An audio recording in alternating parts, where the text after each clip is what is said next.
mag-ana. Daming pagsubok na madaanan natin. Kaya nga sabi ni Brother Josue. magpakatatag kayo. Kailangan talaga, sino nakapatatag sa atin, di ba? Ang kanyang salita, hindi yung sa ating sarili.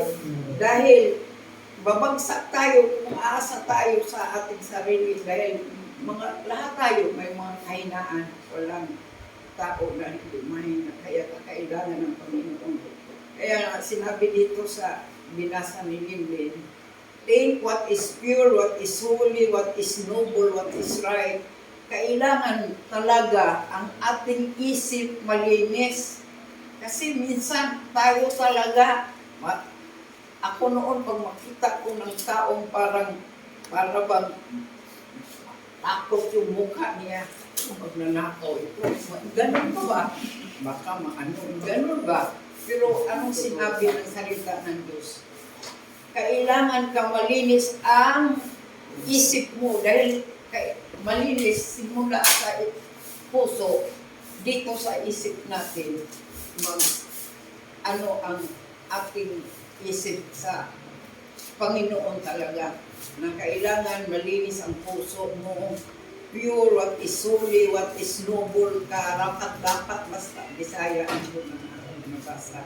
So, ayun, matagal na tayo sa Panginoon, maglaking impact sa ating buhay kung tayo mag-isip ng masama sa ating kapwa, hinala tayo kung ano siya, lalo na yung mga maritis, ayaw talaga ng kasi magkasala tayo, kundi ipanalangin lang natin kung ano nakita sa ating kapatiran hindi maganda, Lord, tulungan mo sila.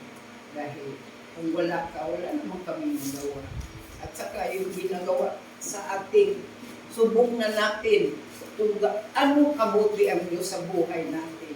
Itong mga testimony ni Ana, dumaan rin ako sa mga ganong pangyayari, pero patuloy lang tayo kapit sa Diyos dahil kapag mahal kung hindi niya pinagkait ang kanyang buhay bigay sa atin. Kung mga bagay na tumaliit lang para sa kanya. Dahil malaki ang ating pinagluturan. Kaya nga, hindi tayo talaga, masabi na yung mulunga ba, matigil sa paglingkod sa Panginoon. Hindi tayo magpapipikto sa mga pangyayari sa mundo. Dahil ako, nag-withdraw ako na gano'n. Ang bilis ng pera. Sabi ko, bilis ng pera. Ang bilis talaga. Ako nga, 5,000 ko, umaga lang, natira, 200. Parang ano ka ba? Ang bilis. Hindi lang ka dalawang kaban bigas. Mahal Ay, ang dalawang bilihin. sa kaban na. Pero pasalamat pa rin daw tayo. Kahit na sabi mo, ganito na lang na, pasalamat lang tayo. Kasi mayroon nila naman darating.